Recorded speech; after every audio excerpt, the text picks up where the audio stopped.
The numbers match. You check them once. Then you check them again, digit by digit, finger hovering over the screen of your phone, in the parking lot of a Cumberland Farms off Route 9, your engine still running, your coffee going cold in the cup holder. 7, 14, 22, 38, 45, Powerball 11. The jackpot sits at $500 million, and every single number on the crumpled ticket in your hand matches the numbers on your state lottery's official website. You don't scream. You don't cry. You just sit there and breathe. Nobody talks about this part. The silence before the storm. Phase 1. The idealism. You bought it on impulse. $2 at a gas station counter, the cashier not even making eye contact, the ticket printing out with a mechanical whine. You shoved it in your glove compartment behind your insurance card and forgot about it for 4 days. You make $52,000 a year before taxes. You have $3,200 in savings and $27,000 in student loans. You have been trying to feel like your life is going somewhere for most of your adult existence.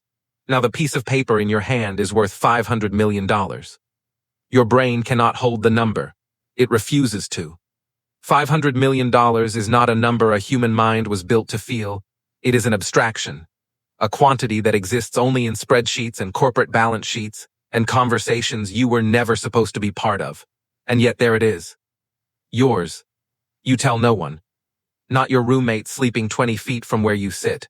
Not your mother, who would scream so loud the neighbors would hear it. A cold primal instinct locks your jaw shut. Something in your DNA understands that this secret, if released too early, will destroy you before it saves you. You drive home running, one red light, and nearly missing your own exit. Phase 2, the initiation. You spend the next 72 hours reading. You find the same stories, repeated across a dozen articles. William Post won $16.2 million in the Pennsylvania lottery in 1988. Within a year, his brother hired a hitman to kill him for the inheritance. Jack Whitaker won $315 million in the Powerball in 2002. His granddaughter was found dead. His wife divorced him. He was robbed of $545,000 cash at a strip club. He told reporters, publicly, that he wished he'd torn the ticket up. The lottery is not a blessing. The lottery is a test you were never given the study guide for. You find an estate attorney. Not a general practice firm, a boutique wealth protection group in the city, 7th floor, no sign on the door, the kind of place that does not need to advertise because their clients do not want to be found. You call on a Tuesday morning. The receptionist does not ask for your name. She asks for your situation. You describe it in 3 sentences. She schedules a meeting for Thursday. You feel like you are being inducted into something. The conference room is marble and glass. 3 lawyers.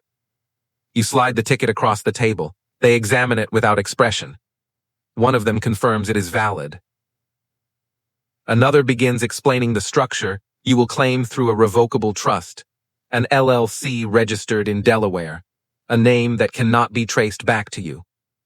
You will take the lump sum.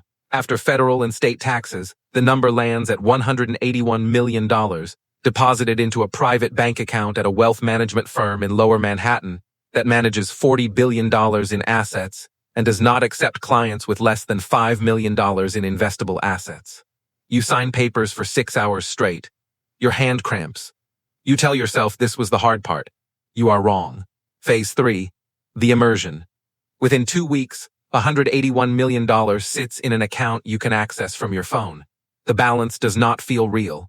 You check it every morning the same way you used to check whether your rent payment cleared. The first wire transfers are mechanical.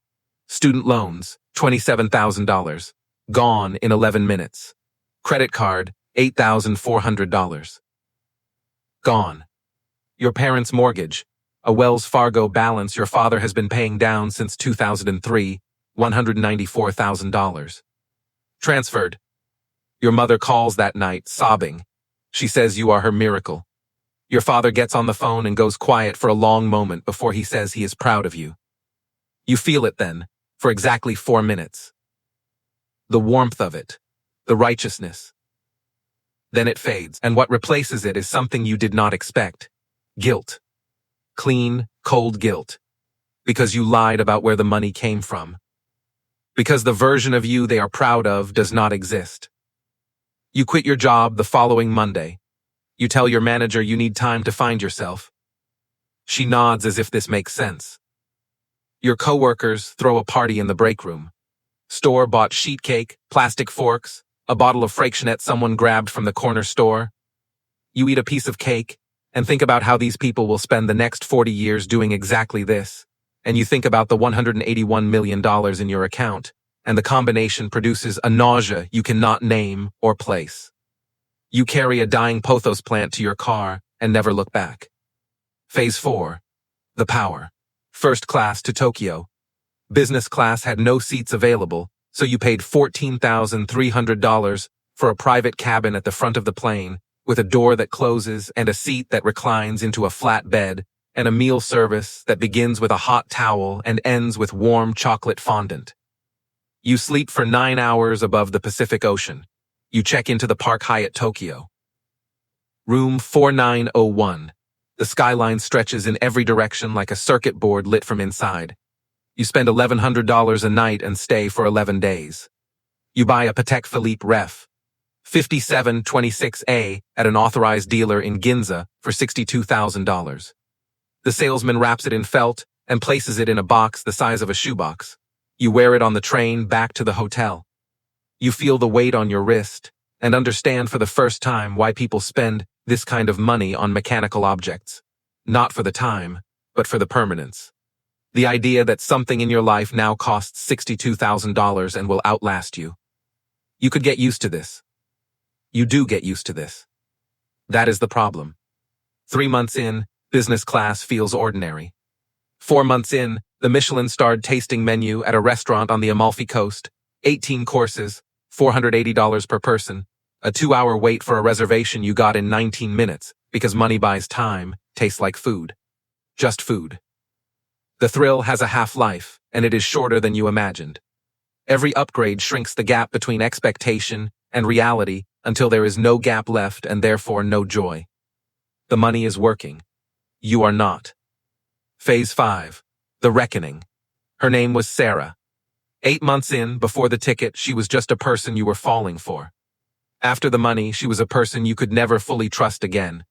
You told her the truth 6 months after you claimed the prize, sitting at the kitchen island of the house you bought for $2.1 million in a neighborhood your old self could not have driven through without feeling like a trespasser. She did not leave immediately. She stayed for another 4 months, and those 4 months were careful and polite and functionally hollow. 2 people orbiting each other in a house that cost more than most people make in a lifetime, both of them pretending the money wasn't in the room. She left on a Wednesday. She said you had become someone she did not recognize. Closed off. Calculating, unable to accept love without looking for the angle. She was not wrong. You sit in your $2.1 million house alone that night and realize you cannot call anyone. Every friendship now has a transaction inside it. Buried or surfacing. Real or imagined. Your wealth manager emails you that quarter's performance report. The account has grown to $214 million. You have been a millionaire for less than a year, and you have already managed to be lonely in a way that $214 million cannot solve. You expected to feel loss. What you actually feel is confirmation. The suspicion you have carried for months. The quiet dread that the money had rewired something fundamental, confirmed in 4 months of careful politeness and 1 Wednesday departure. You file it somewhere. You do not cry. Phase 6. Carrying the weight. 5 years pass. You give away $48 million through a foundation structured out of Delaware. You fund 214 college scholarships for first-generation students. You pay for the cancer treatment of a woman in Tulsa whose GoFundMe crossed your screen at 2 a.m. You renovate 3 community centers in your home state. The executive director of your foundation sends quarterly impact reports. The numbers are real, the change is real. On certain days when the report arrives, you feel something close to meaning.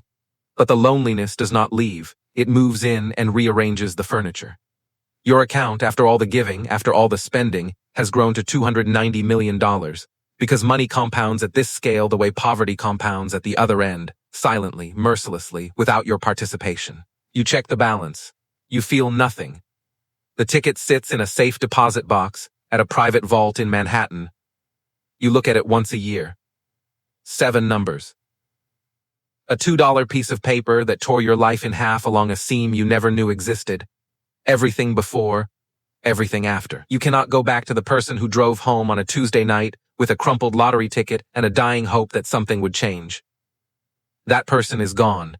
You spent him sometime in the first year without noticing. The money is still there. All of it. Waiting. Some nights, in a house with 6 bedrooms you never use, you sit with the silence and understand something nobody writes in the articles. Something they cannot print because it does not make a story anyone wants to hear. The wanting was the living. The gap between where you were and where you dreamed of being, that gap was not a problem. That gap was the whole point. You closed it. Now there is just this. The account. The foundation reports. The security cameras feeding live to a monitoring service. The weight of 7 numbers you can never unknow. And the quiet of a life with nothing left to reach for.